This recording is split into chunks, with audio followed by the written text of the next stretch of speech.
Shalom sahabat-sahabat yang Tuhan berkati, jumpa kembali dalam renungan Sabda Bapa Surgawi. Renungan firman Tuhan buat kita pagi hari ini yang terambil dari 1 Korintus 9 ayat 23 sampai 27.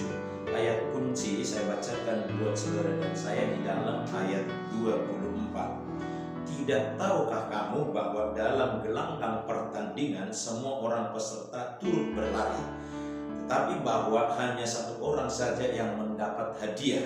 Karena itu larilah begitu rupa sehingga kamu memperolehnya.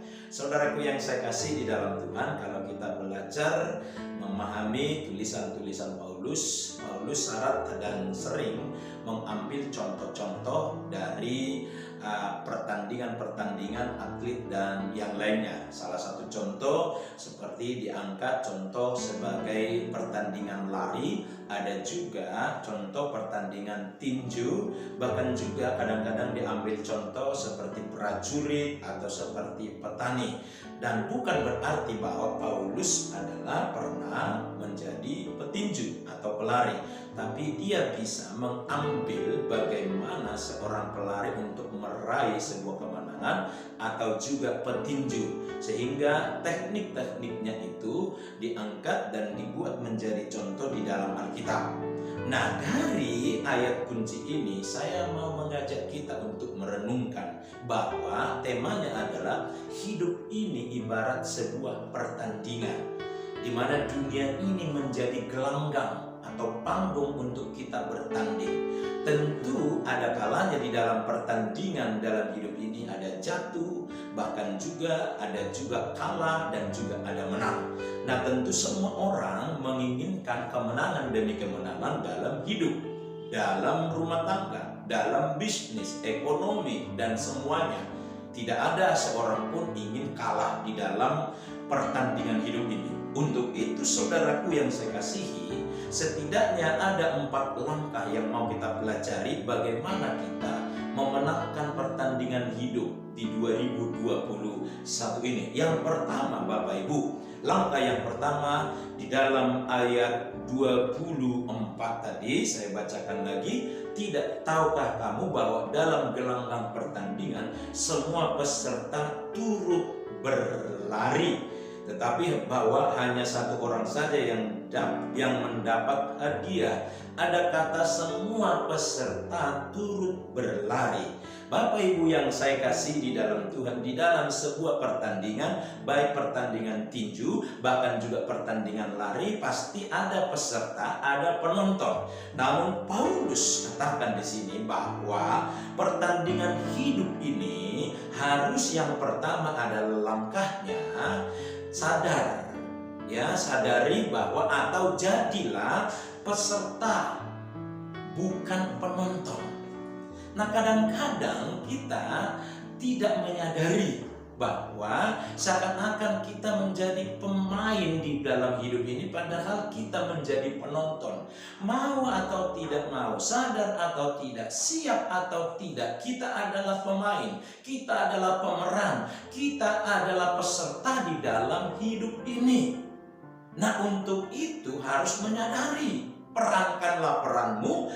Nah, lakukan tugas-tugas kita apa yang menjadi tanggung jawab saudara sebagai orang yang dipercayakan menikmati atau menjalani hidup.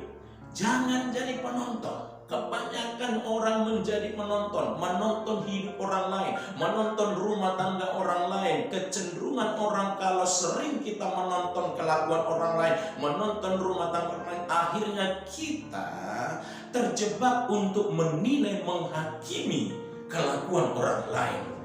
Tapi ketika kita sibuk menjadi memerankan peran kita dalam hidup, menjadi pemain di dalam hidup ini, kita akan punya peluang untuk meraih kemenangan di masa yang akan datang. Karena dikatakan semua peserta turut berlaga, tetapi bahwa hanya satu orang saja yang mendapat hadiah. Tentu yang mendapat hadiah adalah pemenang itu. Jadi langkah yang pertama adalah sibukkanlah dirimu menjadi pemeran dalam hidup, bukan penonton. Yang kedua, saudaraku, di dalam ayat 25 berkata, tiap-tiap orang yang turut mengambil bagian dalam pertandingan menguasai dirinya dalam segala hal. Mereka berbuat demikian untuk memperoleh sesuatu mahkota yang fana, tapi kita untuk memperoleh suatu mahkota yang abadi. Ada kata tiap-tiap orang turut mengambil bagian dalam pertandingan menguasai dirinya dalam segala hal. Langkah yang kedua, kalau kita ingin menang di dalam panggung pertandingan hidup ini, kalau kita ingin menang di dalam perjuangan hidup ini, yang kedua adalah perlu ada penguasaan diri. Penguasaan diri dalam segala hal. Karena pelari, petinju, ada kemungkinan bisa jatuh, ada kemungkinan bisa roboh, ada kemungkinan dia mengalami hambatan demi hambatan. Tapi kalau kita menguasai diri kita, kemungkinan besar kita jauh dari tantangan dan bisa menghadapi segala godaan. Bapak Ibu yang saya kasih di dalam Tuhan Yesus Kristus, yang perlu kedua adalah belajarlah menguasai dirimu supaya engkau tidak jatuh dalam dosa, tidak tergoda dengan dosa, sehingga sampai kepada tujuan memenangkan pertandingan di dalam hidup di 2021. Saudaraku, awal kejatuhan adalah ketidakmampuan menguasai diri, sehingga tergoda dan juga terbawa untuk melakukan dosa. Kuasalah dirimu dalam segala hal. Langkah yang ketiga, Bapak Ibu, di dalam ayat 26. Ayat 26 berkata, sebab itu aku tidak berlari tanpa tujuan, dan aku bukan petinju yang sembarangan saja memukul. Saudaraku yang saya kasih di dalam Tuhan Yesus Kristus, langkah yang ketiga adalah fokuslah pada tujuan hidupmu. Buat tujuan hidupmu, apa impian dalam hidupmu, dalam rumah tanggamu, fokus kepada tujuan itu. Untuk itu saudaraku yang saya kasih, seperti Paulus jelas katakan, aku tidak berlari tanpa tujuan, dan aku bukan petinju yang sembarangan saja memukul. Maksudnya adalah bahwa seorang petinju kalau ingin memenangkan, ingin menjatuhkan lawan, dia harus fokus kepada lawan itu sendiri, di samping menguasai diri, lalu fokus untuk menjatuhkan lawan. Tidak sembarangan untuk memukul, tidak sembarangan untuk berlari, tapi ada tujuan. Untuk itu langkah yang ketiga, Bapak Ibu, fokus pada tujuan hidupmu. Kalau tujuan hidupmu benar-benar menyenangkan hati Tuhan, fokuslah kepada tujuan itu. Engkau tahu firman Tuhan, apa pujian rohani sering kita dengar dan berkata, Engkau tahu ya Tuhan, tujuan hidupku hanyalah untuk menyenangkan hatimu. Bapak Ibu yang saya kasih di dalam Tuhan, ini fokus utama kita. Di dalam setiap tindakan kita, di dalam setiap langkah-langkah kita, di situ kita menyenangkan hati Tuhan. Kalau kita bisa menyenangkan hati Tuhan, Tuhan akan menyenangkan hidup saudara dan saya. Ini langkah yang ketiga.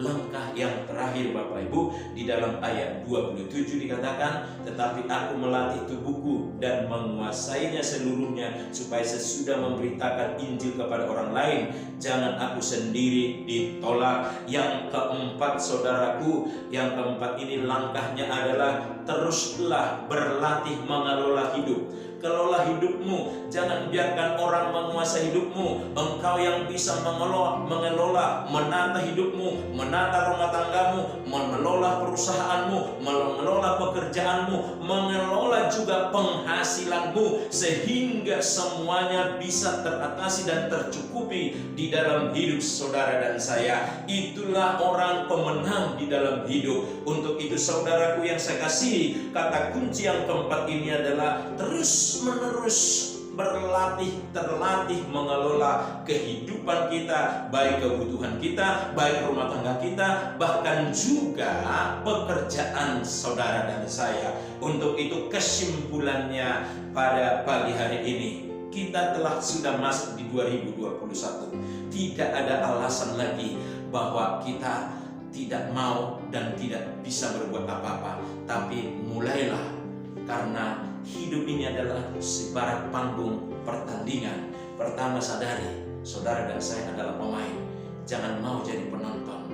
Yang kedua, bangun, berusaha menguasai diri dalam segala hal, dan fokus kepada tujuan, dan terus belajar mengelola hidup, mengelola rumah tangga, mengelola apa yang kau dapatkan dari Tuhan, sehingga hidupmu berkemenangan.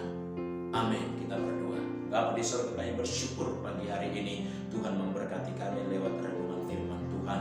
Biarlah kiranya penyertaan-Mu menyertai kami. Dalam nama Yesus kami berdoa dan bersyukur. Amin. Puji Tuhan saudaraku, kiranya renungan Sabas pada pagi hari ini memberkati saudara. Sampai jumpa dalam renungan Sabas di hari yang akan datang. Shalom. Tuhan memberkati.